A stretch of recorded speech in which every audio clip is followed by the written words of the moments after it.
In the summer of 2007, a wee lad named Nathan Hale moved states, the first big move in this 10-year-old's life. With a new town, new home, and no friends, Harry Potter and the Order of the Phoenix was a booming attraction. Nathan walked into the theater, took his seat, ate his popcorn, sipped his courtesy cup of water, sat through the commercials, watched Harry Potter and the Order of the Phoenix, saw the credits, and thought to himself, that was the worst Harry Potter I've ever seen! No, I'm just kidding, I love this movie. Hey everyone, my name is Nathan and welcome to Hale. So this summer, if you were unaware, I am talking all about Harry Potter. The last 4 weeks I've released videos for Harry Potter 1 through 4. Today we are talking about Harry Potter and the Order of the Phoenix. So Harry Potter and the Order of the Phoenix really is the rebellion Harry Potter film. I mean, for crying out loud, the tagline of the movie is "The Rebellion Begins," and the hovering of that tagline over the main characters is a very warranted tagline, seeing as how there's a lot of reason to rebel in this film. You have everyone who sides with Harry and Dumbledore who believes that Voldemort is back, going up against everyone who thinks that they're full of it and that Voldemort is not back. Plus, on top of all of it, you have the character that you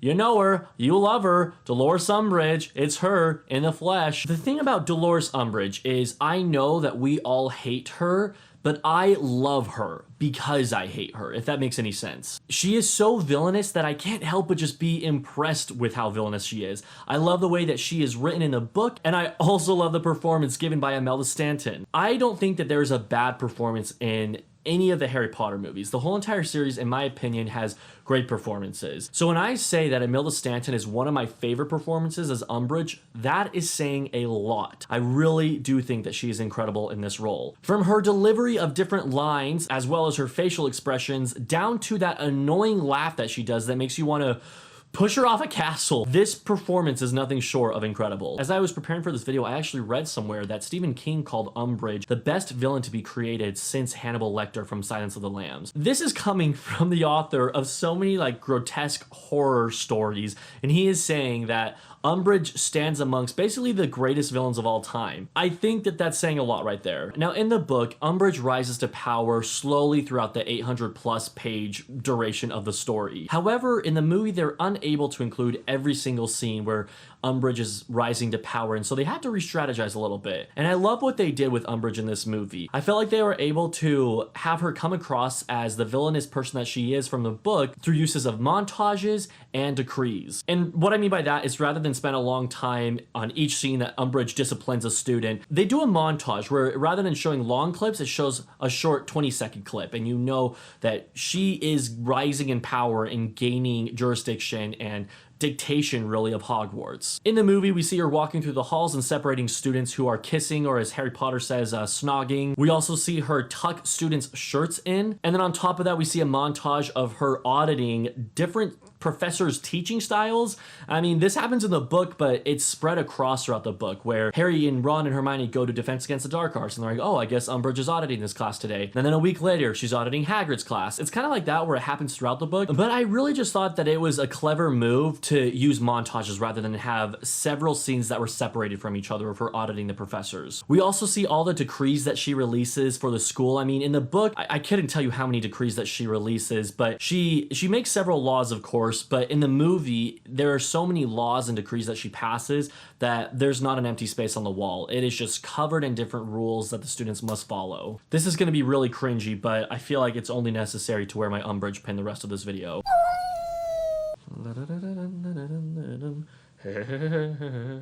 That wasn't so hard, was it? Kitty cat. Now I'll touch on the montage a little bit more later because there's another use of it in this movie that I think works really well. But while I'm still on the topic of Umbridge, I also want to talk about the epic ending and the most satisfying part of the whole movie. First off, we get to see her attacked by Fred and George's fireworks, where they attack her while the students are taking their OWLs, and that within itself is super satisfying. And quick side note, I think that is probably the movie's best representation of book Fred and George in the whole entire movie series, because the movie doesn't do bad at showing Fred and George. We see that they're goofballs in the movies and they joke around and they're super fun guys to be around, but the books have room to have so much more content in them, and so there can be a lot more scenes with Fred and George. But including this scene of fireworks, I feel like this was the best representation we got of Fred and George in the whole entire movie franchise. Anyways, following that scene, we know that Harry, Hermione, and Dolores Harry, Hermione, and Umbridge go to the Forbidden Forest so that Harry and Hermione can show her the supposed weapon that the Dumbledore's army have, and it leads to them being attacked by centaurs. It leads to Umbridge specifically being taken away from the centaurs, but right before she's taken away, she says to Harry, "Tell them that I'm a good teacher," and he says, "Sorry, Professor, I must not tell lies." And it's just like the biggest drop the mic moment of that whole movie, maybe even the series. I love that line so much, and it's even more impressive to me because that line is not in the book, and so it just shows that the movies have a lot of good gems about them too. Now, while I'm talking about great performances, Imelda Stanton is not the only one I can mention. Ivana Lynch as Luna Lovegood is incredible. Just all of her mannerisms and her tone of voice, I think that they scream Luna. I think that she did this amazingly. In last week's video, I talked a lot about the pros and cons I have with the Goblet of Fire movie, and I think the reason that Order of the Phoenix works so well for me is because of the adaptation of book to movie. Let me explain why. When it comes to the Harry Potter and the Order of the Phoenix book, it is the longest book of the entire series, and so of course there's going to be a lot of things that are left out. However, when it comes to the movie, I still think that they were able to do the story justice. Yes, they got rid of a lot of scenes, even that I would have loved to see. I would have loved to see Ron join Quidditch in this movie. I would have loved them to see Professor Lupin at St. Mungo's Hospital. And there are so many other things that I can mention that happen in the book that are left out of the movie, including the final scenes of the Ministry of Magic. But what I'm getting at is I feel like they are successfully able to still tell a story while getting rid of parts that don't ruin the story. With Goblet of Fire, I feel like when they were doing the book to movie adaptation, there were a lot of things that they changed with the story. They got rid of characters, they got rid of story elements, and they just kind of changed the story as they were adapting. But with Order of the Phoenix, what they do is they just change the way the story is presented, but they still present the overall message of the book, if that makes sense. A perfect case in point has to do with the prophecy at the end of the story. In both the book and the movie, the prophecy is destroyed. However, in the book, it is after it is destroyed that Harry speaks with Dumbledore at Hogwarts, and Dumbledore tells him all about the prophecy about how he is the one to kill Dumbledore. What? Oh, he is the one to kill Voldemort, and he knows this because Trelawney told Dumbledore this when she was being interviewed to work at Hogwarts. They don't include this in the movie, however, they include a scene where Harry is holding the prophecy in the Ministry of Magic, and it speaks to him directly. And I think that that was a good little switch up, because rather than spend a 10-minute scene of exposition with Dumbledore, I think they were able to accomplish what they were getting at in the story through that quick little message that the orb prophecy thing gives Harry. Now, in a perfect world, these books to movies would be perfect adaptations. There's always going to be things left out, and I know I'm going to get comments saying, "Oh, but I didn't like the way that worked," or "You left this part out too." I recognize that there are so many things left out of the movie. All I'm saying is that I think that this adaptation is better than Goblet of Fire's adaptation. I touched on this earlier briefly with Umbridge and her montages, but I think the reason this movie gets away with including so much that is in the book in its runtime is the use of montages. Now, I mentioned Umbridge rising to power and how we're able to see that she's gaining more and more traction through the montage of her auditing the professors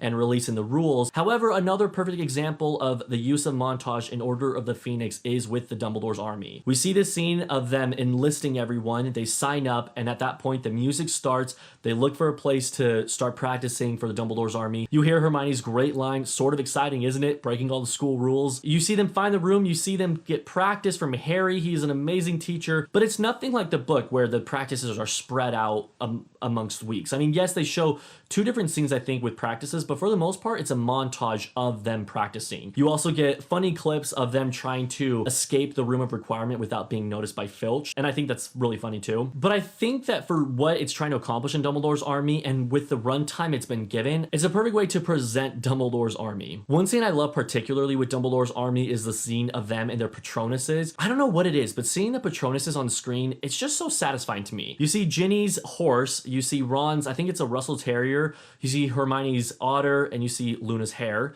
Or her rabbit, not her hair. You know what I mean. To this day, I wonder what Neville's is. I read somewhere that he doesn't have a Patronus, that it's just like an orb of light, which is pretty depressing. JK Rowling, if you're watching this video, hey, my name's Nathan. You know me, we go way back, Joan. What's Neville's Patronus? I'd like to know that. All right, leave your comment below, Joan, or text me sometime.